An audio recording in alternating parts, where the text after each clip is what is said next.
Hello everyone, this is part 4 of What If Naruto Was Exiled and Built a New Village, and I hope you guys enjoy this video and to like, to subscribe, to share, and check out the playlist, to see more comment down below. Now let's start the intro. They call me a god. They call me a god. They call me a god. Join my membership, the perks are great. It's in the description. It was past midnight. Yami was following Megumi deep into the forest. She hadn't said a single word since they left the academy. Why did she have to drag me out here at such an unreasonable hour? Yami looked down at his clothes. I hate robes. How do Kitsune and Jimin fight in them? Finally they reached a really large clearing. Large trees surrounded the clearing. You've finally arrived. Yami turned to the voice. It was the Godime who was currently sitting on a tree branch. Tsukikage-sama, what is all this? Why am I here? Weizu looked at Megumi. She nodded back at him. This had been her idea. She would follow through with it. Megumi went to sit down on a nearby boulder. She patted a spot right next to her and said, Yami, come sit with me. Yami stared for a while but complied with her request. Yami, have I ever told you about my ancestor?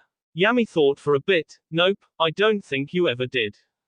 I didn't think so. My ancestor was, well, not the best of men. He was probably the biggest pervert this world has ever seen. You obviously never met Okami, interrupted Yami with a smirk. Megumi smiled. You know those perverted orange books that Okami reads?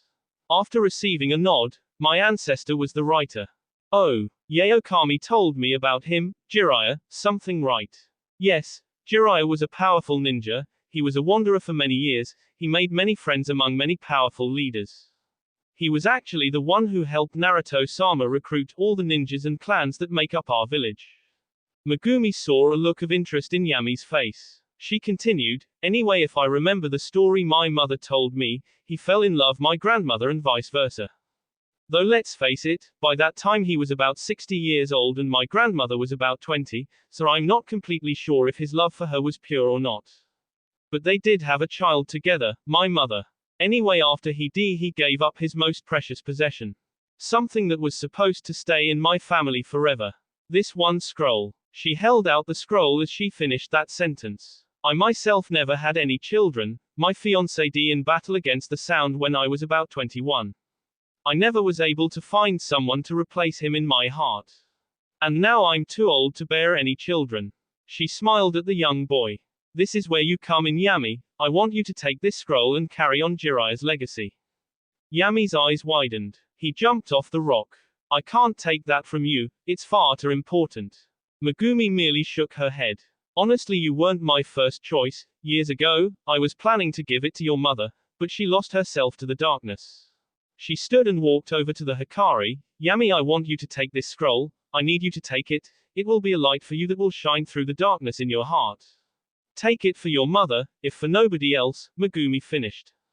Yami's eyes were still wide with shock. He couldn't believe what he was hearing. Megumi wanted to give him something this important, to someone like him. Megumi started walking to the center of the clearing.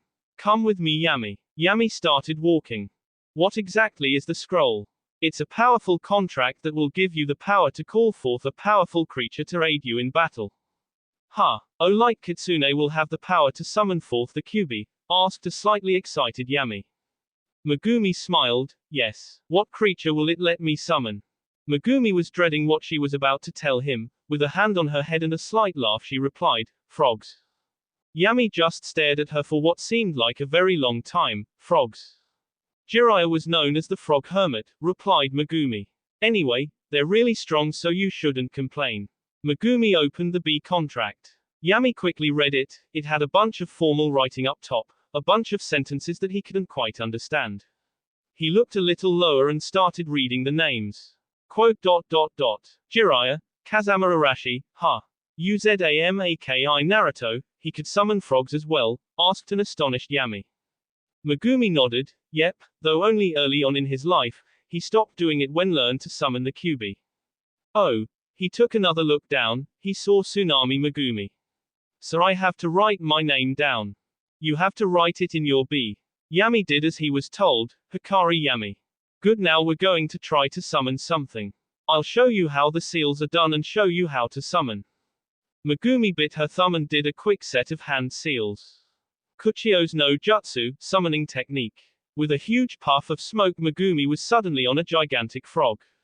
This brownish-reddish frog had a scar along his left eye, a blue, opened, coat, a large tanto on his back, but probably his most distinguishing feature was the large pipe he was smoking. Yami blinked. Frogs smoke. Megumi jumped down next to Yami and in front of the giant frog. Yami, this is the frog boss. His name is Gamabunta. Gamabunta-sama, this is my pupil. His name is Yami. The frog, Gamabunta, seemed to stare at the boy. This child, he doesn't smell like you, Megumi. No, he isn't mine. He's Kerai's. You remember her, right? Gamabunta blinked. Yes, of course. Kerai Hikari, sad girl. So this is the child then. Yami's B boiled on the emphasizes on the word, the. Yay, and you're the frog. Still don't see how you could possibly be strong. Megumi winced at the comment. Gamabunta growled and glared at the boy.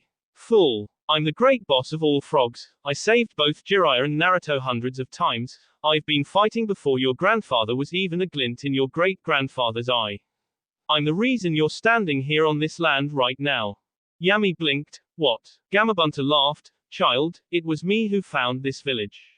Naruto and myself were in battle one day and I performed a gigantic leap high into the air. It was just enough for Naruto to see over the mountains that form the barriers of this village. Really? Asked Yami with astonishment in his voice. You can really jump that high? Yes, Yami, Gamabunta-sama deserves your utmost respect. Now, Yami, perform the hand seals now, concentrate your chakra and try to summon something.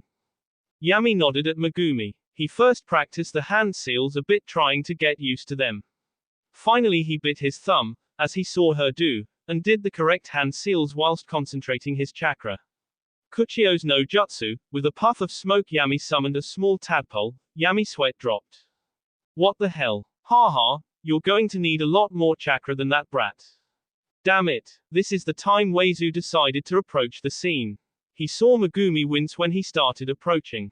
I'm sorry Megumi, but unless he gets stronger faster he'll fall to the darkness. Besides, maybe, just maybe he'll develop a resistance to the cursed seal's influence, thought the old cage. Yami, you're still too young and too inexperienced to summon anything that will be of use to you, said the old man. Hey, what the hell is that supposed to mean? Shouted one angry tadpole. Everyone, including the frog boss, sweat dropped. With a puff of smoke the frog disappeared. Yami, the only way you'll be able to summon anything big on your reserves will be summon up the same power you used in the King's Valley, explained the Tsukikage. Yami's eyes widened, and he looked downhearted. I tried. I've never been able to summon forth the same power I used last time. The cursed seal feeds on your emotions. It helped you because of the emotions you were feeling that day, activated it. If you want to use it again you must summon forth the same emotions you felt that day, explained Weizu. Emotions? Will that actually work? Asked the boy. Yes, now go over there and try it, said the old man pointing to a spot 20 yards away. Yami shrugged and moved over to the spot. What power is it that he's trying to summon? The power of the cursed seal, spoke Megumi. Gamabunta's eyes widened. What? He's possessed by the evil seal. Yes. Gamabunta looked downhearted. This isn't good. The last person I knew who used that seal quickly succumbed to Orochimaru's control. Yes, but I'm hoping that he will grow an immunity to the seal's dark powers, before he reaches the second level, said Weizu. Please, Gamabunta-sama, please help him not succumb to the seal, pleaded Megumi with tears in her eyes. I don't know what you expect me to do, but I will spread the word through my family. If nothing else, he will be protected, spoke the frog boss. Megumi nodded thankfully. Yami finally got to the position the cage had ordered him to. He could hear the others talking, but he couldn't hear what it was about. Yami turned to look straight at the three, Weizu, Megumi, and the frog. He closed his eyes and tried to remember the emotions he felt during that day. I remember, regret, that I wasn't strong enough, but I don't feel that now. There was loneliness, but I always feel that way. It's not like it's a new emotion to me. Fear. For my life, I'm not feeling that way now. There was anger. Yami's eyes widened. Anger. It was one of the only feelings he usually felt. He usually had a constant pang of anger that he always tried his hardest to hide. It was always towards his father, it was towards his mother, and it was also towards himself. His father, the one who was really a spy, the one who managed to con his mother into falling in love with him, the one who finally succeeded, after a few years, in getting what he needed, the one who went back to his mother before fleeing the village, the one who beat her, the one who raped her. The cursed seal started to pulsate, flame-like tattoos started spreading through his body. His mother, she was weak, she could have stopped him from hitting her, she was stronger than him, but she was too shocked, she thought he'd never hit her, she thought he loved her, she couldn't do a thing. As he hit her, as he undressed her, as he raped her, she refused to do a single thing. The flame-like tattoos stopped spreading, they turned a solid black color and black chakra started to flare from Yami. Him, the child of a rape victim, an impure member of the Hikari clan, he always felt unclean, dirty, tainted. Why was he still alive? A thing like him should never exist. Why was it that he survived? Was it his hope, his friends, his will, his thirst vengeance, his desire for life? What was his purpose? Should he be allowed to live? All these feelings resurfaced in him, the loneliness he felt as a child, the regret he felt when he wasn't strong enough, the anger he felt for his mother, for allowing that to happen to her, finally malice, he wanted to kill that man, he. Yami opened his eyes, they were glowing silver once again. Yami bit his thumb, and started doing seals. Kuchio's no jutsu. A larger puff of smoke appeared, after it cleared Yami was standing on another frog. This one was orange and was about twice Yami's height. This one was also wearing a blue open coat, and also had a tanto on his back. Yami looked down, cursed seal was currently receding back and his eyes had stopped glowing. Who are you? Asked the frog. Yami was about to reply but was off. Very good Yami, called out Megumi. I see you summoned my son. Gamakichi, called the frog boss. Gamakichi, asked the boy. Wait, this punk on my head summoned me. There's just no way, called an embarrassed Gamakichi. You mustn't doubt somebody based on their age, remember Naruto, explained Gamabunta. Yay, that's right. Naruto was able to summon you, when he was about this punk's age, called Gamakichi. Yes, though this brat doesn't have nearly as much power as Naruto did. All throughout the punks and brats, Yami's eyebrow was twitching. Do you bastards not see me standing here? Now calm down all three of you, Gamabunta, so you will give Yami the power of your family, correct? Asked Megumi. The frog boss upon hearing her request started to stare at the boy. Said boy was still standing on his son's head. He just continued to stare at the boy as if sizing him up. The frog sighed, yes, you are now my subordinate and I'll be your mentor. When you acquire the chakra capable of summoning me you will earn the right to do so. However, I will not help you in battle until we perform the sake ceremony, so until you turn 18, don't bother me. Till then you will be my son's subordinate. Thank you Gamabunta-sama, said a bowing Megumi. With that Gamabunta disappeared in a puff of smoke. Yo, kid, called Gamakichi. Huh, asked Yami. Just summon me if you need me, and make sure you have something sweet on you, till then. With that Gamakichi also disappeared in a puff of smoke. Unfortunately Yami was still on top of the giant frog, so when he disappeared, Yami went crashing to the ground, landing on his back. Ouch. I think the frogs hate me, said the hurt psychic. Well, you could have been a little bit more polite to them, explained the Junin as she helped the boy back onto his feet. Yami, this will help you a lot. Being able to summon frogs and commanding your cursed seal will aid you greatly in fights with opponents like those from Kuroitsuki, explained the cage. Yay, replied the psychic rubbing his temples. He didn't have a headache, but he was a bit tired from his chakra consumption, not to mention the fact that it was past midnight. You look tired, you've been through a lot today, why don't you go to bed, said the worried old man. I think I just might, said the psychic. He turned and walked off. Yami, wait. The boy turned to his teacher and stared at her questioningly. She tossed him a scroll, which he caught. He opened it. Kaiten, Ruka no Jutsu, Fire Release, Dragon Fire Technique. It's AC rank Fire Jutsu. I want you to master it before you turn 18, so there's no hurry. I know you prefer Water Jutsu more, but you'll need this in order to fight with Gamabunta better. Combine that with Gamabunta's ability to spit oil and you got yourself a powerful weapon, explained Megumi. I see. Okay, I'll make sure to learn it. With that, the boy left. Megumi sighed. You're going to give yourself a heart attack, explained the old man. It's all in Yami's hands now. He has the Gama family behind him, and he also has the Seal of Light. Hopefully he'll never discover the second level, but if he does, we got to trust that he'll be strong enough to come out of it with his soul intact. Megumi nodded and looked in the direction Yami left. Yami, you must survive your own darkness. It was dark, probably close to midnight by now. The forest was empty, well, almost. A young girl was running through the forest. She was taking ragged breaths, indicating that she had been running for some time now. Her white shirt was sweaty and dirty, and her black, knee-length, skirt was slowly getting torn from weaving around the trees. Her long black hair was slightly ruffled and her blue eyes had nothing but fear etched in them. Come back, Poppet, we just want to talk to you, sounded a voice from deep in the forest. The girl kept running away, not wanting to be near the men that she accidentally ran into. Come back here, you blue-eyed bee. You're just going to get it worse, sounded a different voice. The girl was being chased by at least 30 men. They had a look in their eyes that only promised one thing if she were caught. EWWW, she clearly didn't even want to think about it. She continued running through the forest with the bandits hot on her trail. She finally reached a clearing, and a roadblock. It was a rather large clearing, a large tree sitting in the middle of it. Said tree was much bigger than any other tree around. Problem was she made it to a mountain wall, which made a U-shape around the clearing she was in. The small patch of trees was the only exit for her, and that wasn't an option. Poppet. She turned around to see the men that were chasing her coming out of the trees, with the same lecherous grins that were plastered on their faces before. You can't run from us now, Poppet, so why don't you be a good little girl and do as you're told? I promise you'll enjoy it so much. He smiled, showing 2 rows of yellow crooked teeth. The girl started to step backwards with a look of fear etched on her face. The men started approaching her.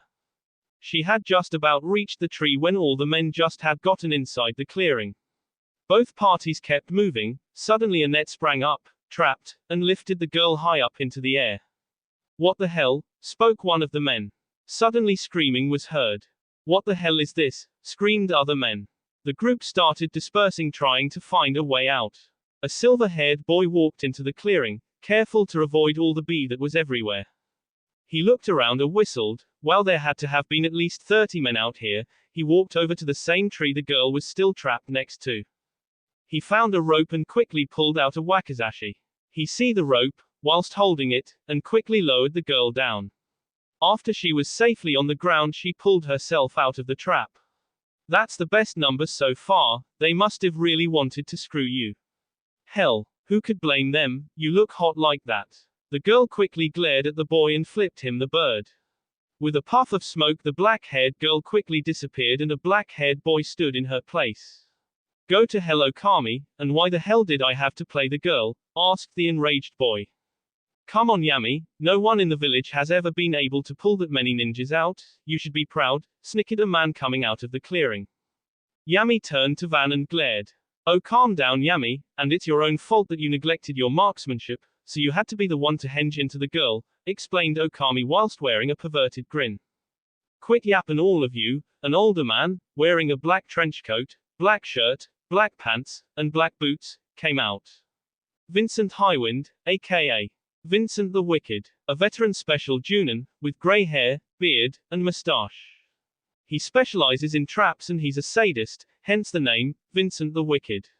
Usually he wouldn't be up for a simple C-rank mission, but when he heard he'd get to play with a bunch of lowly bandits, he decided to make an exception. Inaki walked out with him.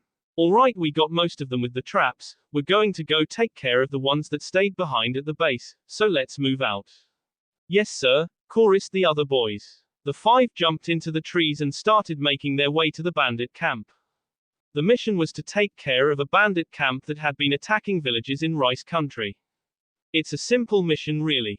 Missions like these were done in a tactic that barely required fighting, the innocent little girl tactic.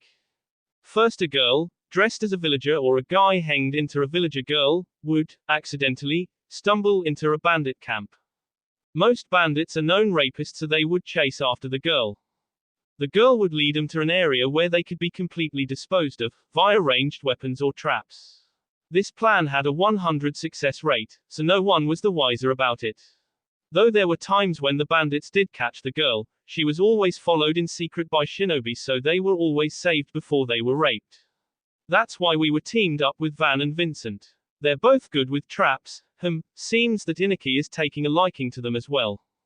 There were only about 6 bandits left in camp. When we get there, just pick a target and let them have it. We can't let a single one of them escape, ordered Vincent.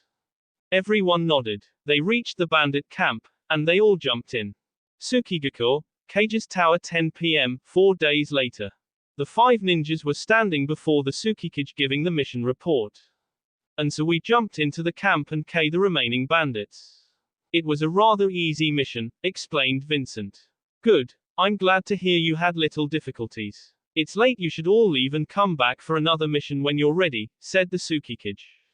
Okami took a look at Yami and Inaki, who both nodded. Yo, old man. Neither of us received any I during this mission. So why don't you set us up for a mission tomorrow? Asked Okami. Weizu rested his chin on his hands. Actually I think I might have a mission that I would like you to go on. Come back tomorrow morning, early, said the godime, ignoring Yami's groan at the word, early. Yes, Tsukikage-sama, said all 3 boys, though it sounded like Yami was groaning it. With that, all 5 of them exited the cage tower and went home. Yami's house. The sky was covered with dark gray clouds and the waves were crashing all around them. 2 lone teenagers were stuck back to back on a small stone, surrounded by nothing but other rocks that popped out of the vast ocean. The black-haired boy was holding a Fuma shuriken. The red-headed girl was holding a curved dagger. Suddenly a giant tentacle popped out of the water. The appendage wriggled around a bit before crashing down on both teens. Ah! The boy quickly jumped out of bed, covered in sweat. His breaths were ragged. Who was that girl? After his dream and encounter with Zaku, Yami learned never to doubt anything that he dreams. He looked at his clock and sighed. He had to be at the cage tower soon. So he got up and started to get ready. With a box of Pocky under his jacket, he ran out the door. Don't know her, nothing to do but wait and see what happens. Cage's Tower, 9 a.m. Yami walked into the mission assignment room and noticed that Okami and Inaki were already there with another Junin, Shikyo. The Hizuga heir turned to look at the boy and smiled. Hello Yami-san, it's good to see you again. Yami walked up to the trio and stood before the cage. Okay boys, listen up. Your mission is to assist a sand team in a mission. Whoa, we're to assist a sand team. Why the hell do we have to assist them? Can't they get someone from their village to do it? Spoke a slightly agitated Okami. This is a C-rank mission with the slightest possibility of turning higher. Sunagakure currently doesn't have any other ninja qualified for this mission, and any ninja who are qualified are either on missions or have more important duties. That's why they asked for our assistance. Besides, something like this is a golden opportunity to increase our ties with Hidden Sand. Replied the old man. After receiving nods, he continued, usually I wouldn't send such a new genin team out on a mission like this, however we are currently in the same boat as they are. Besides, both Vincent and Ray have stated how great you 3 are. So I'm sending you boys, with Shikyo here to watch you. He stopped for a second to look at Okami. You all must be on your utmost best behavior. You'll be teaming up with the Kazekage's daughter. This time he stopped to glare at Okami, who merely let out a slight laugh. The Kazekage's daughter. Wasn't I supposed to remember something important about her, thought the psychic. Anyway, they should be meeting you at a city on the edge of Sand Country, spoke the Tsukikage. I don't know all their names, however, they should have Tanuki no Sabaku with them. Yami's eyes widened at that name. I knew I was supposed to remember something about the Kazekage's daughter. The Tsukikage smiled at the boy for remembering what he told him. Yeah, she's supposed to be like Kitsune, isn't she? That's right Yami, said Weizu. Care to explain? Asked a confused Okami. Tanuki no Sabaku is supposed to be a demon container as well, spoke the medic, just remembering the name as well. She possesses the one-tailed Bayu, Shukaku, finished Shikyo. That's right. It's actually for this reason that I wanted to send Kitsune's team on this mission, however they are all still on leave for their special training. Perhaps it just wasn't the right time for those 2 to meet. Now here are your passports, so you can travel through Sand Country without. Here's a map, where you are supposed to meet the Sand team. Here is your contract to the mission. The sand team will fill you in on the details of the actual missions. And you will need this card, it's a password so that the sand team will recognize you. Now listen carefully because I can't stress this enough. If anything happens to Tanuki, it could cause serious problems with sand and it would also cause problems with snow, who is allied to both out villages. And please make sure to be on your best behavior. That last comment was once again directed at Okami, who just gave out one more nervous laugh. Now you'll leave at 11 o'clock from the south gate. You're all dismissed. With that, all of them left the room and went to gather their equipment. South gate. The group met up in front of the south gate. Unlike the other three gates, which were caverns that led out of the village, the south gate was a valley high up in the mountains.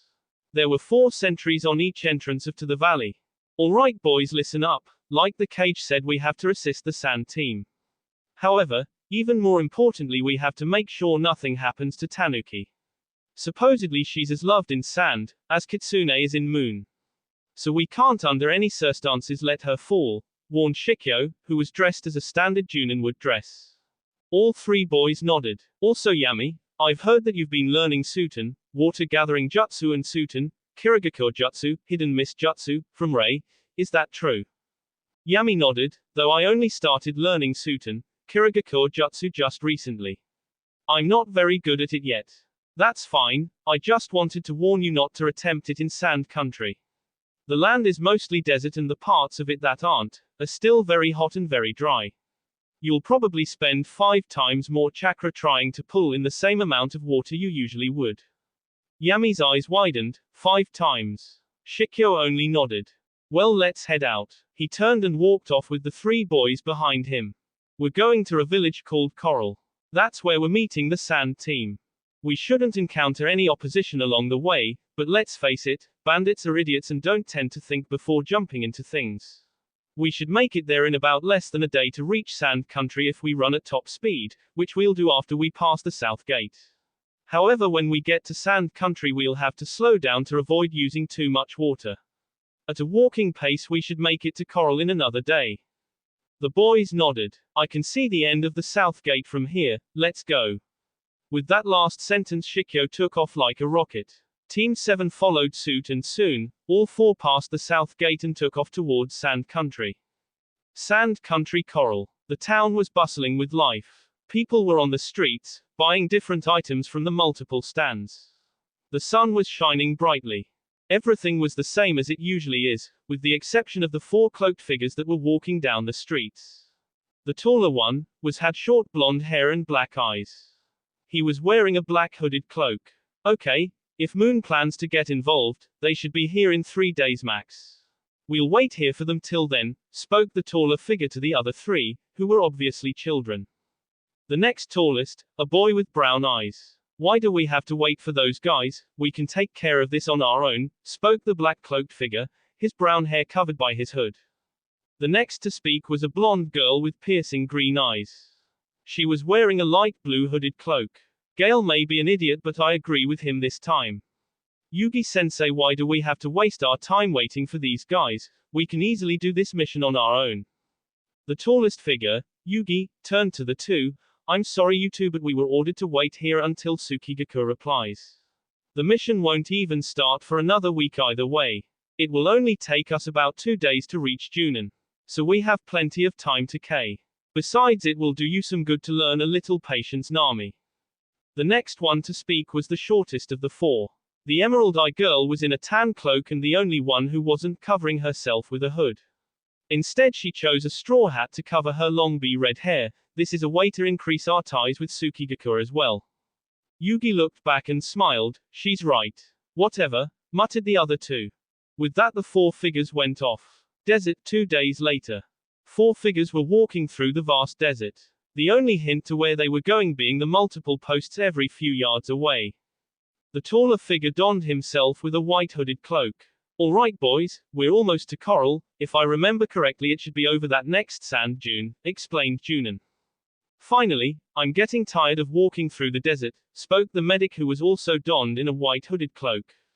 No kidding, I'm getting sick of it as well, spoke the psychic. He had closed his jacket, to avoid getting sunburned through his fishnet undershirt. He also brought up his hood to cover his head. Black, sucks in the desert. This sucks. The other three looked back at the swordsman and had to stop themselves from cracking up.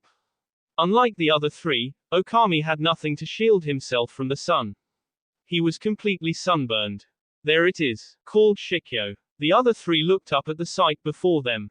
Coral was quite a large town, not nearly as big as Tsukigakure was, with various buildings made out of stone. Must be to protect him from fire and wind, mused Yami. But what really caught everyone's breath was the great blue ocean just past Coral. All right boys, let's go. The youngsters nodded and followed the older man to the town.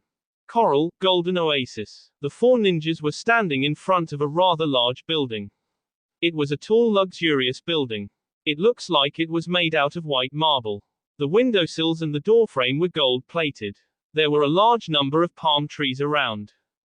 Looks nice, said the black-haired youth. Prepare to be surprised, this is the same hotel I stayed at the last time I was in Coral, replied the Junin as he walked in. Yami raised an eyebrow and followed. They walked into the lobby and Shikyo walked right up to the desk clerk. I'm looking for a Kota Holland. The clerk looked up and started checking names in the file. Ah yes, Kota Holland and his children. He should be up in room 612. Thank you, muttered Shikyo and then walked off to the stairs.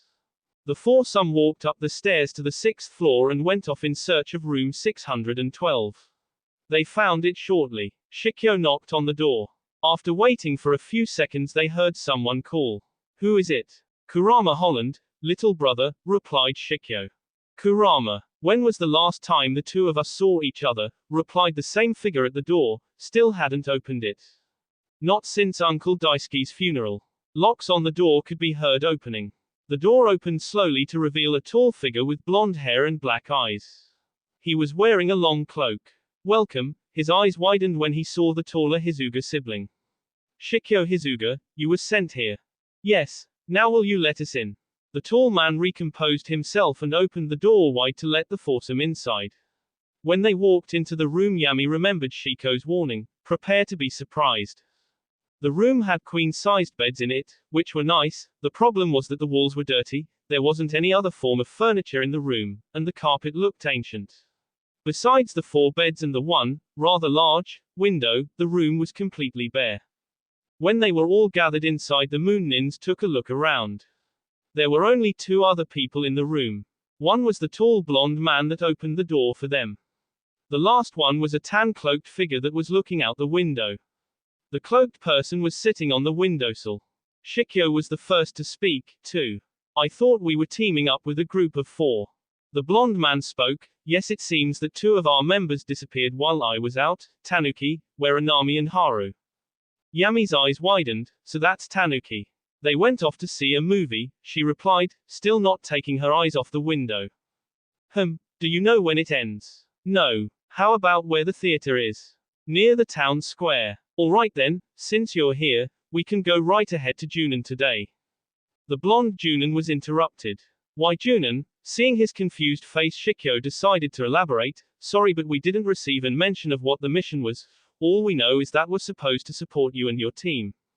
The Junin nodded. The mission is simple. In Junin, another port town, we've been having problems. Every time a trade ship leaves from that port, it disappears. They managed to find a survivor who said the attacks were a result of pirates. We're here to put an end to it.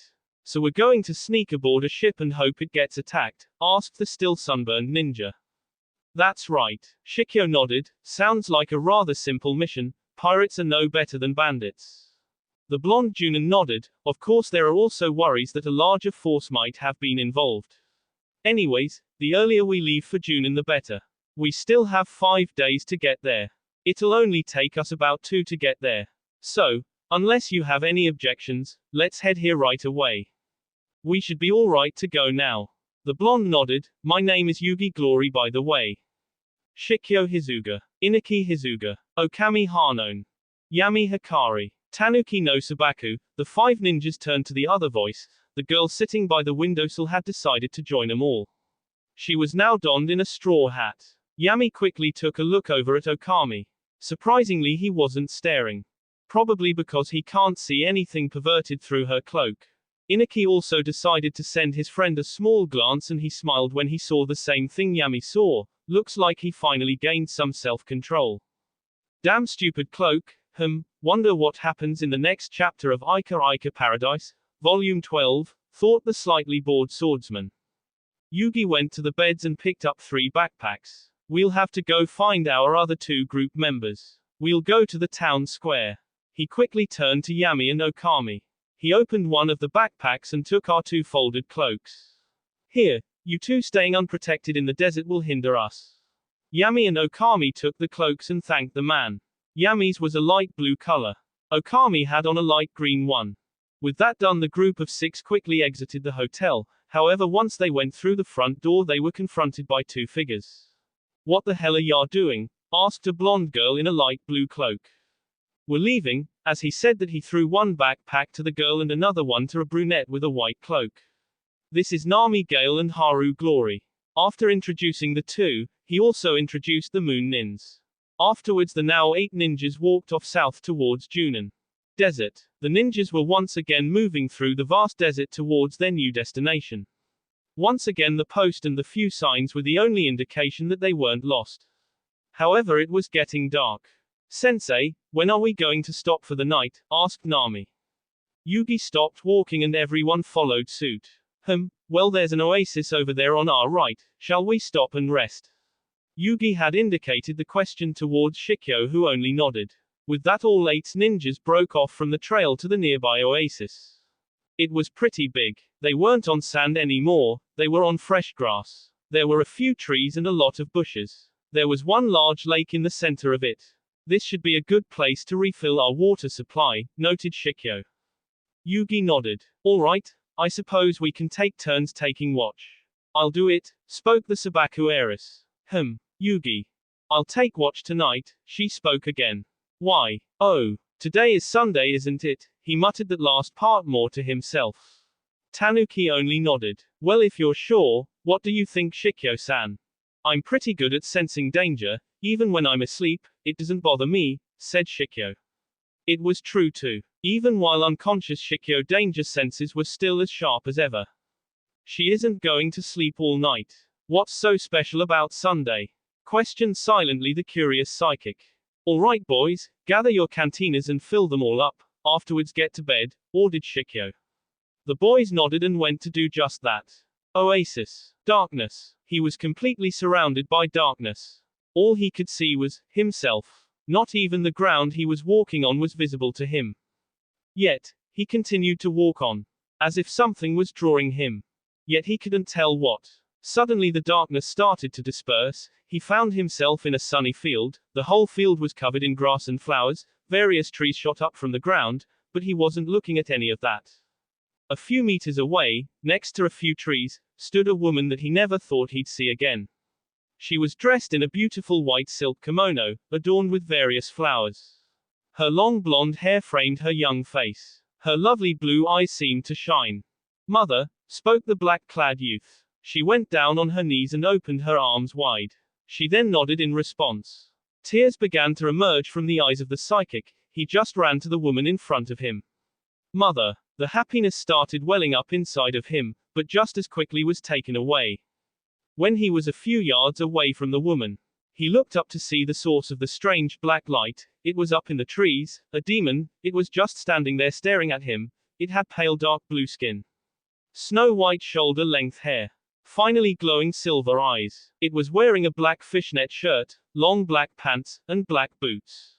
On his hands were black fingerless gloves, allowing his clawed digits to be seen. Lastly was the pair of black feathery wings protruding from its back. It jumped and glided down to Yami and landed a yard away from him. The demon kneeled down, and black light started shining his neck, and soon it was completely surrounded in light. When the light finally dispelled, the figure stood back up and started at the psychic. Yami's eyes widened. The figure standing before him had shoulder-length black hair and cold blue eyes. Me. Ahhhhh. Yami once again shot out of his sleeping bag. His breath came out raggedly. He quickly looked around. Okami, Inaki, Nami, and Haru were all still sleeping. Shikyo and Yugi sat up from their sleeping bags, staring at him. Tanuki was next to the water, staring at him as well. He was still breathing hard. Yami, are you alright? Asked a concerned Hizuga. He turned his gaze to Shikyo. Yay, I'm alright. What the hell was that demon? Yugi raised an eyebrow. Must have been one hell of a nightmare. Go back to sleep, Yami. We're leaving in a couple of hours, called Shikyo. Yami shook his head. I'll never get back to sleep after all that. I don't think I'll be able to get any more sleep tonight. Yugi-san, when did you say the mission starts? As of today, in about 4 days. If he has issues sleeping tonight, it shouldn't be a problem. Yami lifted himself out of his sleeping bag. I think I'll just stay up. Between early missions and nightmares, it's a wonder how I ever get any sleep. Alright then, let me know if you need anything. With that said, Shikyo lied back down on his sleeping bag. Yugi looked a little unsure. He took a quick glance at Tanuki but quickly shook his head, and lied back down as well. She'll be alright by herself. Kid better not get any funny ideas. I don't want to think about what may happen if he does, confidently thought Yugi. Yami looked around. He saw the girl was still by the water, staring off into the sky. He walked over to her, leaving behind his cloak, and suppressed a gasp. Damn you, Okami. She was currently dressed in a white sleeveless top and white shorts. She also wore white sandals, non-ninja ones. Her bee-red hair fell down her back to her waist. Her green eyes were looking out towards the lake. Best to look away, or Okami's lecherous mind will corrupt my thoughts again. Her tan cloak was left folded right next to her. Her straw hat was on the cloak, along with various bracelets and a few necklaces. Too many bracelets for just her wrists, some must be for her ankles. The odd thing about the jewelry was the fact that it was the exact same tan color as the cloak and straw hat. The last thing he saw was the curved dagger that she had on her lap. Curved dagger, red hair, green eyes. Is she the girl in my dream? The psychic wondered. Hey, so you're Tanuki no Sabaku? Asked Yami, though he really stated it instead of asking it. She only nodded in response. I've heard a lot about you. This time she made no gesture. I guess she doesn't feel like talking. He sighed and turned to leave. If there is something you want, then say so. Don't waste my time with idle chit-chat, said the Sabaku in a cold voice. Yami winced at the edge in her voice. Honestly, I didn't want anything. Just trying to start up a conversation if you're interested. She turned to stare at him. Like I said, idle chit-chat is a waste of time. Well, if you don't mind, would you tell me about the demon you carry? Asked the psychic. I know his name is Shukaku, but other than that I know nothing about it. Why do you want to know? Curiosity really, but, you know, it might prove useful on the mission. She just stared at him for a while and then turned back to the lake. Very well, like you know his name is Shukaku. He's the one-tailed Biju. He has power over sand. Because of this I have the same ability. She grabbed one of her bracelets off of her cloak and quickly threw it up in the air. Yami's eyes widened when it suddenly exploded and started falling around the two as sand. Yami shook his hair clean of it. Tanuki, however, cleared it up with a flick of her hand. I'm going to have to remember to make another one, when we enter the desert again. Wow, was his only response to the girl. Wait. Another one. Oh. Some of the sandal fell into the water. All her jewelry, is it also made just of sand? Her cloak and hat are the same color as the jewelry. The dagger's sheath is also the exact same way. All that jewelry, you carry it all around with you as an easy way to transport sand. Yes, that's a cool trick. Thank you. The psychic was quickly running out of things to talk about, when suddenly he remembered the question he wanted to ask her earlier. What's so special about Sunday? What? Her head snapped towards his direction. Earlier when you told Yugi-san that you'd take guard, he mentioned something about it being Sunday. If you don't mind me asking.